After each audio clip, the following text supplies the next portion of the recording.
The Preacher by John Greenleaf. Whittier. Its windows flashing to the sky, beneath 1,000 roofs of brown, far down the vale, my friend and I beheld the old and quiet town. The ghostly sails that out at sea flapped their white wings of mystery, the beaches glimmering in the sun, and the low wooded capes that run into the sea mist north and south, the sand-bluffs at the river's mouth, the swinging chain bridge, and, afar, the foam line of the harbor bar. Over the woods and meadow-lands a crimson-tinted shadow lay, of clouds through which the setting day flung a slant glory far away. It glittered on the wet sea sands, it flamed upon the city's panes, smote the white sails of ships that wore outward or in, and glided o'er the steeples with their veering vanes. Awhile my friend with rapid search o'erin the landscape, yonder spire over grey roofs, a shaft of fire. What is it, pray? The Whitefield church, walled about by its basement stones, there rest the marvellous prophet's bones. Then as our homeward way we walked, of the great preacher's life we talked, and through the mystery of our theme the outward glory seemed to stream, and nature's self interpreted the doubtful record of the dead, and every level beam that smote the sails upon the dark afloat a symbol of the light became, which touched the shadows of our blame, with tongues of Pentecostal flame. Over the roofs of the pioneers gathers the moss of 100 years. On man and his works has passed the change which needs must be in a century's range. The land lies open and warm in the sun, anvils clamor and mill wheels run, flocks on the hillsides, herds on the plain, the wilderness gladdened with fruit and grain. But the living faith of the settlers old a dead profession their children hold. To the lust of office and greed of trade a stepping stone is the altar made. The church, to place and power the door, rebukes the sin of the world no more, nor sees its Lord in the homeless poor. Everywhere is the grasping hand, an eager adding of land to land, and earth, which seemed to the fathers meant but as a pilgrim's wayside tent, a nightly shelter to fold away when the Lord should call at the break of day, solid and steadfast seems to be, and time has forgotten eternity. But fresh and green from the rotting roots of primal forests the young growth shoots, from the death of the old the new proceeds, and the life of truth from the rod of creeds on the ladder of God, which upward leads, the steps of progress or human needs. For his judgments still are a mighty deep, and the eyes of his providence never sleep. When the night is darkest he gives the morn, when the famine is sorest, the wine and corn. In the church of the wilderness, Edwards wrought, shaping his creed at the forge of thought, and with Thor's own hammer welded and bent the iron links of his argument, which strove to grasp in its mighty span the purpose of God and the fate of man, yet faithful still, in his daily round to the weak, and the poor, and sin-sick found, the schoolman's lore and the casuist's art drew warmth and life from his fervent heart. Had he not seen in the solitudes of his deep and dark Northampton woods a vision of love about him fall? Not the blinding splendor which fell on Saul, but the tenderer glory that rests on them who walk in the New Jerusalem, where never the sun nor moon are known, but the Lord and his love are. The light alone, and watching the sweet, still countenance of the wife of his bosom wrapped in trance, had he not treasured each broken word of the mystical wonder seen and heard, and loved the beautiful dreamer more, that thus to the desert of earth she bore clusters of eshel from Canaan's shore? As the barley winnower, holding with pain aloft, in waiting his chaff and grain, joyfully welcomes the far-off breeze sounding the pine tree's slender keys, so he who had waited long to hear the sound of the Spirit drawing near, like that which the son of Iddo heard when the feet of angels the myrtles stirred, felt the answer of prayer, at last, as over his church the afflatus passed, breaking its sleep as breezes break to sun-bright ripples a stagnant lake. At first a tremor of silent fear, the creep of the flesh at danger near, a vague foreboding and discontent, over the hearts of the people went. All nature warned in sounds and signs, the wind in the tops of the forest pines in the name of the highest called to prayer, as the muezzin calls from the minaret stair. Through sealed chambers of secret sin sudden and strong the light shone in. A guilty sense of his neighbor's needs startled the man of title deeds. The trembling hand of the worldling shook the dust of years from the holy book. And the Psalms of David, forgotten long, took the place of the scoffer's song. The impulse spread like the outward course of waters moved by a central force. The tide of spiritual life rolled down from inland mountains to seaboard town. Prepared and ready the altar stands waiting, the prophet's outstretched hands and prayer availing, to downward call the fiery answer in view of all. Hearts are like wax in the furnace. Who shall mold, and shape, and cast them anew? Lo!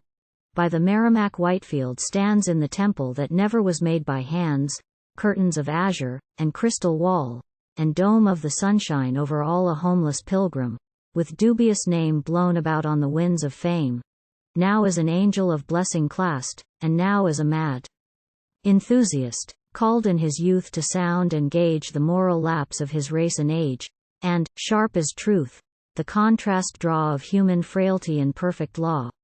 Possessed by the one dread thought that lent its goad to his fiery temperament, up and down the world he went, a John the Baptist crying, "Repent!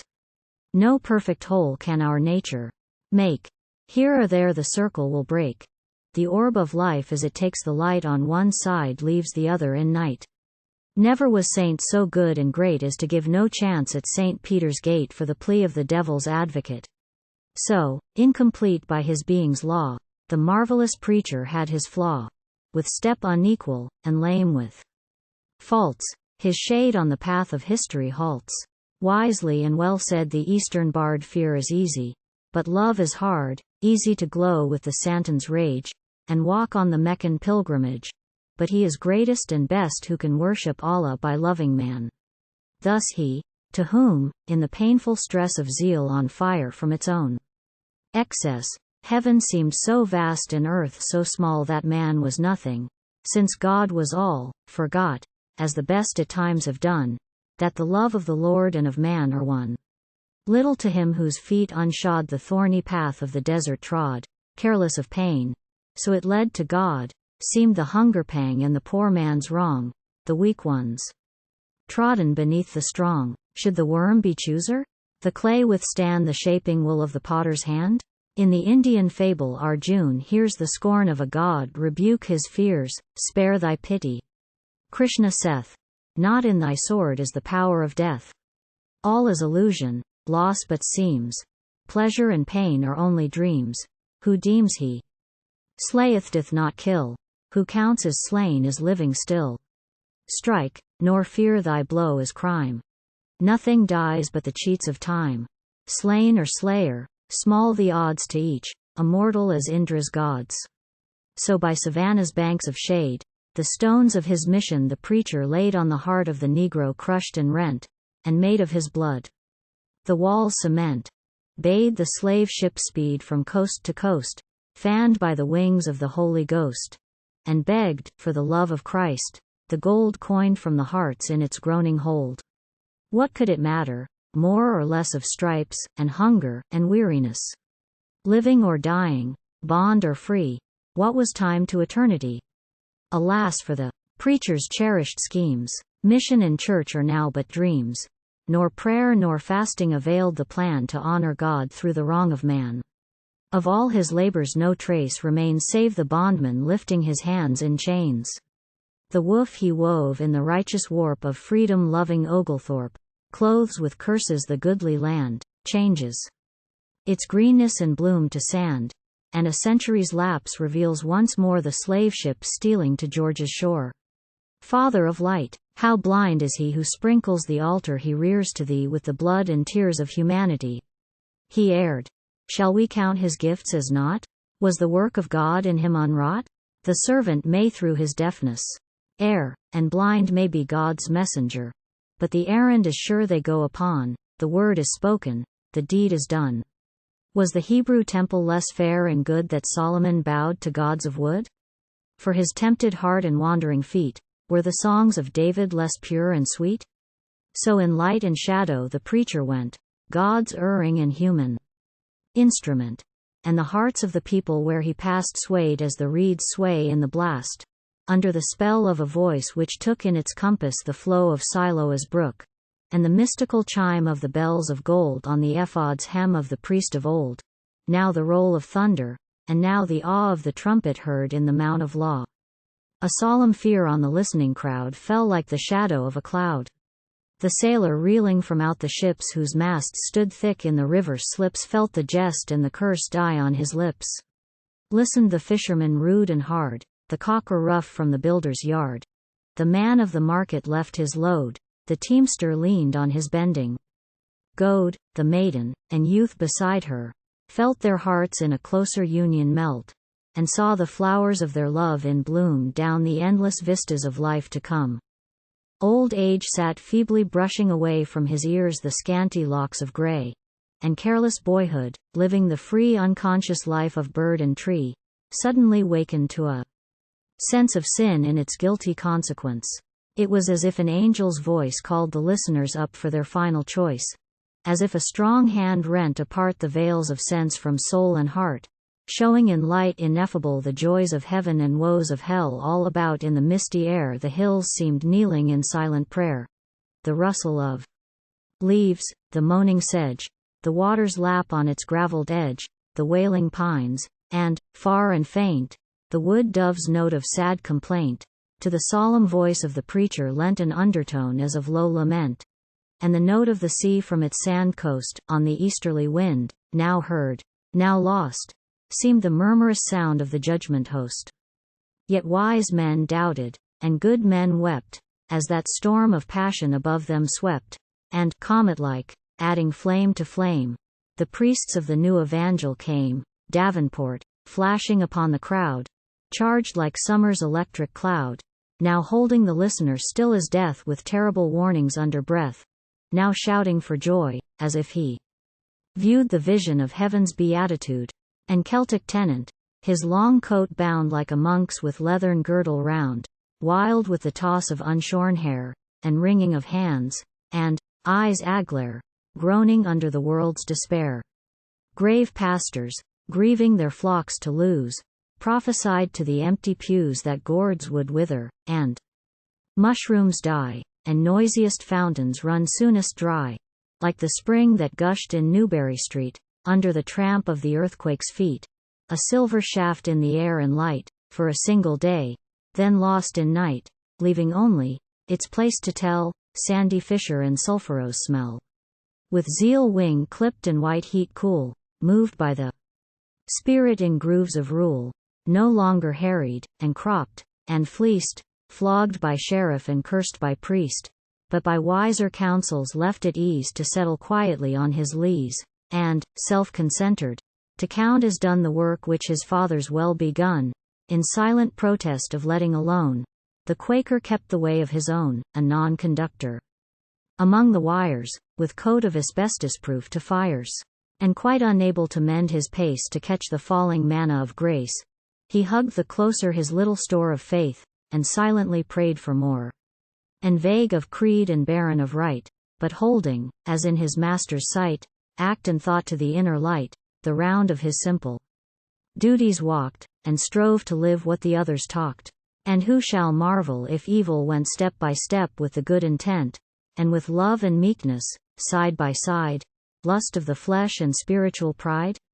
That passionate longings and fancies vain set the heart on fire and crazed the brain?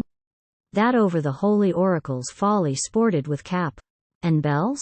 That goodly women and learned men marveling told with tongue and pen how unweaned children chirped like birds texts of scripture and solemn words, like the infant seers of the rocky glens in the Puy de Dôme of wild Cevennes, or baby llamas who pray and preach from Tartar cradles in Buddha's speech.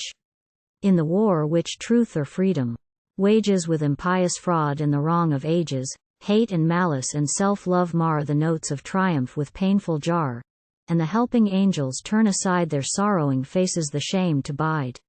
Never on custom's oiled grooves the world to a higher level moves, but grates and grinds with friction hard on granite boulder and flinty shard. The heart must bleed before it feels, the pool be troubled before it heals. Ever by losses the right must gain, every good have its birth of pain. The active virtues blush to find the vices wearing their badge behind, and graces and charities feel the fire wherein the sins of the age expire. The fiend still rends as of old he rent the tortured body from which be went. But time tests all, in the over-drift and flow of the Nile, with its annual gift. Who cares for the Haji's relics sunk? Who thinks of the drowned-out Coptic monk? The tide that loosens the temple's stones, and scatters the sacred ibis bones, drives away from the valley land that Arab robber, the wandering sand, moistens the fields that know no rain, fringes the desert with belts of grain, and bread to the sower brings again. So the flood of emotion deep and strong troubled the land as it swept along, but left a result of holier lives, tenderer mothers and worthier wives. The husband and father whose children fled and sad wife wept when his drunken tread frightened peace from his roof-tree's shade, and a rock of offense his hearthstone made, in a strength that was not his own began to rise from the brutes to the plain of man. Old friends embraced, long held apart by evil counsel and pride of heart, and penitence saw through misty tears, in the bow of hope on its cloud of fears, the promise of heaven's eternal years, the peace of God for the world's annoy, beauty for ashes, and oil of joy under the church of Federal Street, under the tread of its Sabbath feet, walled about by its basement stones, lie the marvelous preacher's bones. No saintly honors to them are shown, no sign nor miracle have they known. But he who passes the ancient church stops in the shade of its belfry porch, and ponders the wonderful life of him who lies at rest in that charnel dim.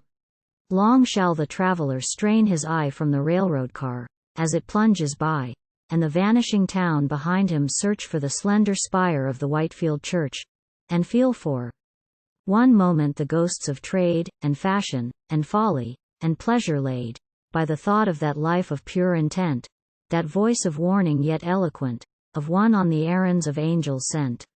And if where he labored the flood of sin like a tide from the harbor bar sets in, and over a life of tune and sense the church spires lift their vain defense, as if to scatter the bolts of God with the points of Calvin's thunderrod, still, as the gem of its civic crown, precious beyond the world's renown, his memory hallows the ancient town.